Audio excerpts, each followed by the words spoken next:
بسم الله الرحمن الرحيم صلاة والسلام على رسول الله وعلى آله وصحبه أجمعين والتابعين لهم بإحسان إلى يوم الدين أما بعد.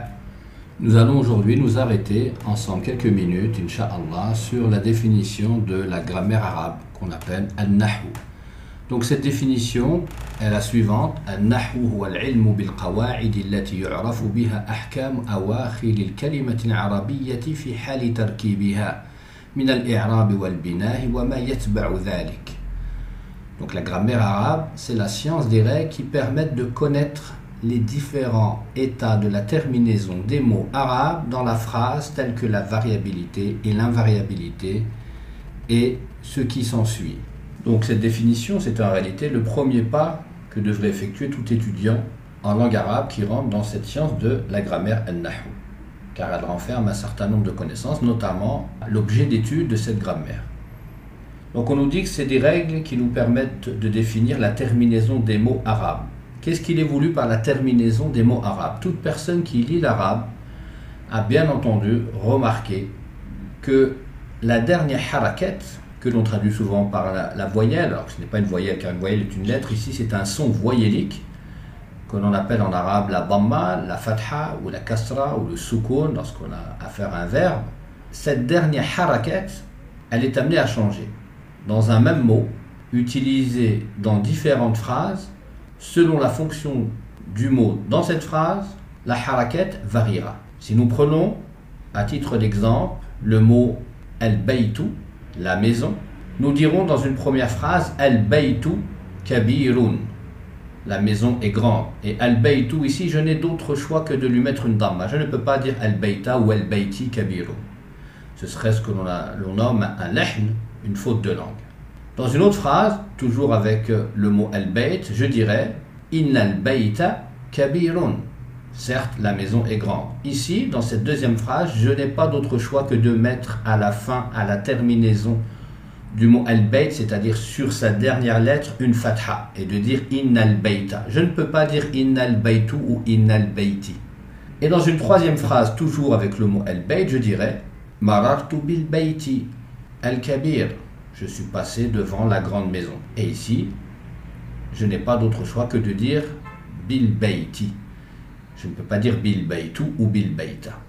Donc cette dernière harakat, et donc c'est celle-ci qui varie, non pas la dernière lettre. La dernière lettre, le ta dans le mot al-bayt, elle ne varie pas. C'est la harakat qui se trouve sur elle ou en dessous d'elle qui est amenée à varier. Et cette variation, elle exprime les différentes fonctions de ce mot al-bayt dans chacune des phrases où il a été utilisé. Certains, à l'écoute de cette définition, pourraient être tentés de penser que c'est au final pas si important et se dire ah, ce n'est que ça la grammaire, une histoire de harakat finale, ce n'est pas si important, alors que c'est tout le contraire. Comme je viens de le dire, ces harakat expriment en réalité la fonction du mot dans la phrase.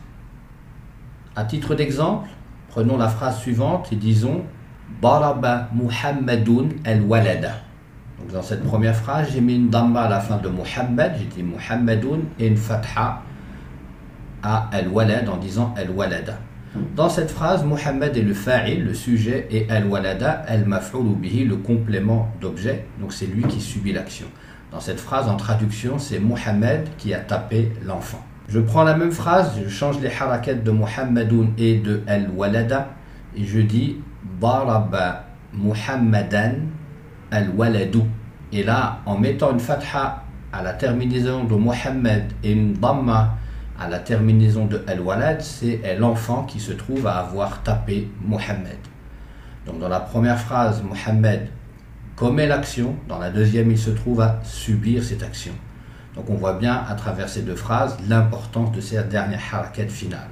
Prenons un dernier exemple pour encore plus se rendre compte de l'importance de ces harakat finales sur les mots, et écoutons cette phrase Ma ajmal as-sama. Volontairement, je n'ai pas mis de harakat sur ajmal et je n'ai pas mis de harakat sur as-sama. Je l'ai laissé caché. Cette phrase, si vous l'écrivez, maintenant on lui met des harakat au mot, à chacun des mots, on met la harakat finale. Si je dis Ma ajmala as-samaa, je m'étonne sur la beauté du ciel. Si je mets une dhamma sur ajmal et une kasra sur sama en disant ma ajmalu sama'i, je pose la question qu'est-ce qui est le plus beau dans le ciel.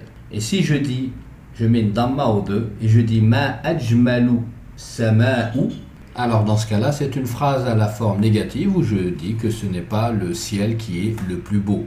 Donc on voit bien 3 phrases, si vous enlevez les harakat qui s'écrivent de la même manière, et lorsque vous mettez les harakat et que vous variez ces harakat finales, on a 3 sens complètement différents qui n'ont aucun lien.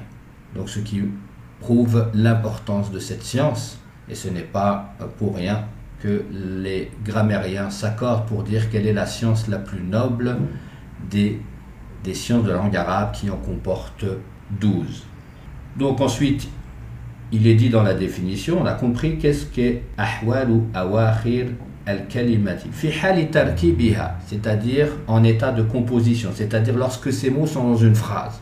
Pourquoi ? Car les mots, lorsqu'ils ne sont pas dans une phrase, ils ne sont pas amenés à changer, ils n'ont aucun état grammatical. Ce n'est que lorsqu'ils sont utilisés dans une phrase qu'ils sont amenés à varier et à prendre un état grammatical et donc des fonctions différentes. Min al-i'rab wal bina, vous verrez dans la grammaire que certains mots acceptent ce changement de harakat que l'on vient de dire, Muhammadun, Muhammadan, Muhammadin. D'autres mots sont, eux, figés, c'est-à-dire peu importe dans quelle fonction ils sont utilisés, ils auront toujours cette même harakat. Et à la fin de cette définition, il est dit وَمَا يَتْبَعُ ذَلِكَ, et ce qui s'ensuit, on a par cette expression voulu englober dans la science de la grammaire des choses qui ne sont pas à proprement liées à cette dernière harakat, mais qui tout de même font partie intégrante de la science de la grammaire, comme notamment, à titre d'exemple, c'est vraiment varié, mais à titre d'exemple, comme savoir quand est-ce qu'on dit inna ou anna en langue arabe, connaître les signes distinctifs du ism, du nom, ou les signes distinctifs du verbe, ou les signes distinctifs de la particule, al-harf, connaître les règles du fa'il, du sujet, du maf'oul bihi, etc., etc. Donc c'est une science extrêmement importante qui est fondamentale dans la compréhension de la langue arabe et dont personne ne peut faire l'économie lorsqu'il aspire à comprendre les textes religieux que sont Al-Qur'an al-Karim wa as-Sunnah et la Sunnah. Barakallahu fikum li husni istima'ikum, jazakumullahu khayra, wassalamu alaykum wa rahmatullahi wa barakatuh.